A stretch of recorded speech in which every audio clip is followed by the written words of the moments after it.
At the time that I met her, I was director of an after-school program.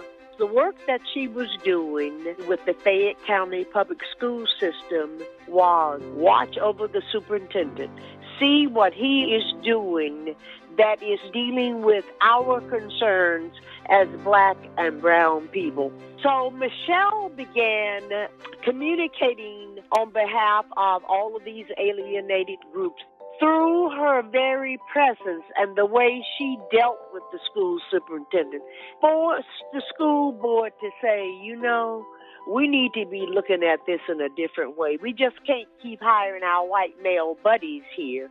She is a communicator, and we definitely need Michele Goodwins of the world to turn around and talk to Black and brown people and then swivel on her heels and say, white America, I'm talking to you too.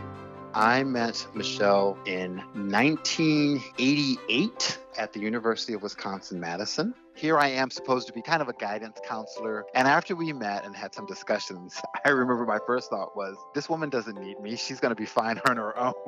Michele has always been an advocate for justice. There was a lot of discussion around people making the assumption that affirmative action was the only reason that people of color were in college. And so Michele Goodwin was a voice and an advocate to say that not only do we belong here, but there's no need for us to have to defend ourselves. What she was highlighting was the nature of oppressive systems. She's got her own personal experience. She has transformed those experiences to be of benefit to a community that is still vulnerable, who is now the 19-year-old Michele in college. Michele is constantly, always in her life, been an advocate. From the moment I met her, I knew she would be a tremendous partner and colleague to help make change happen. Women's rights are hinged on our ability to seek out any opportunities we like. And many have said we have fewer rights now than our grandmothers and our mothers did with regard to the Dobbs decision. She's a voice for women across the country, making healthcare and contraception and access to abortion and safety of that is paramount to her work. She is a change maker. She is an effective doer. This is a woman who's going to be successful in making change, but also is going to bring in other people that need to be at the table to make that change happen. I can only imagine the number of people's lives she's changed. I went to DePaul University College of Law, and Professor Michele Goodwin was one of the reasons that I was interested in DePaul. I started to build a relationship with her. I was so impressed by her both as a person as well as a professional. I was very inspired by her. The work that she did, the research that she was doing, her concerns about individuals of color and those less fortunate or low income. What's infectious about Professor Goodwin is her passion. She brings you in to her level of curiosity, which is quite outstanding. The world is definitely a better place with Professor Goodwin in it. She brings to us inspiration. You can see her passion and her care of and love of people. She just makes you want to be a better person because you can look at her and see all that she has given and makes you want to do the same.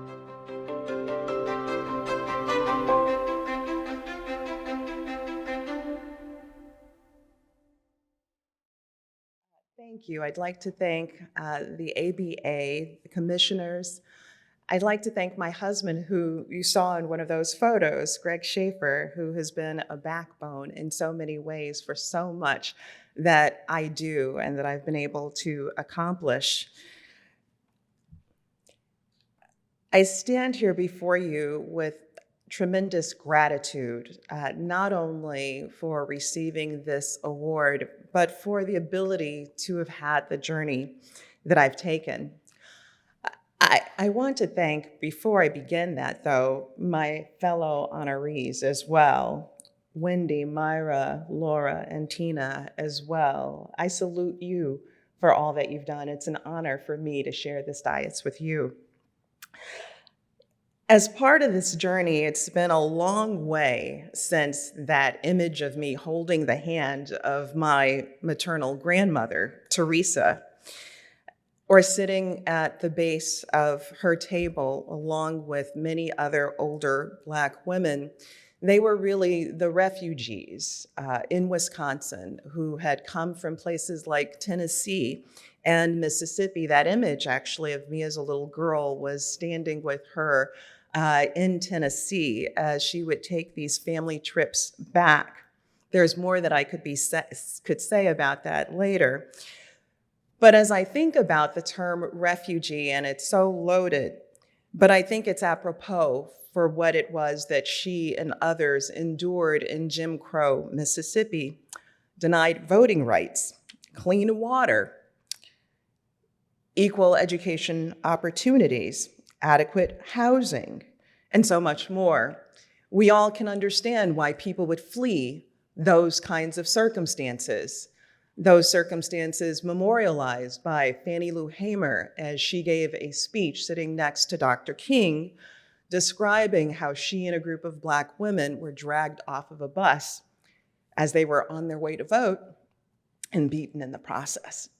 And she said, all of this because we want to vote, because we refuse to be second-class citizens, because we want to be fully invested in America. That legacy reminds me, and in fact, it burns a flame in me, to remember so many who came before me, so many that I never had the opportunity to meet, none of us, but the mothers who were marched off their lands, the mothers who had to think about what to say to their children the night before a slave auction, where their children would be removed from them and they would never see them again, but they had to give them some sense of hope about a brighter day for the next day. The immigrant mothers for whom the Statue of Liberty just simply wasn't enough. For all of us on this dais, we stand on their shoulders. We fight the fight that now allows so many who were in this room to be able to rise. And so for our daughters, our nieces, I want to remind you that the receipts for your journey are already here. No need to feel like an imposter for the excellence that you have. Those tickets were paid for by our grandmothers, by our aunts, and so many others. You deserve absolutely to be where you stand and where you sit. And as I close, I think about these times. So many have said that our nation now is a place that feels quite dark. But I would leave you with a message of hope, and again, a message of gratitude, that in the darkest times, that's when the light of the moon is best seen and our stars are best seen, such that we can find pathways forward for freedom. It is the legacy and the memory that is left behind by Harriet Tubman. Thank you all so much.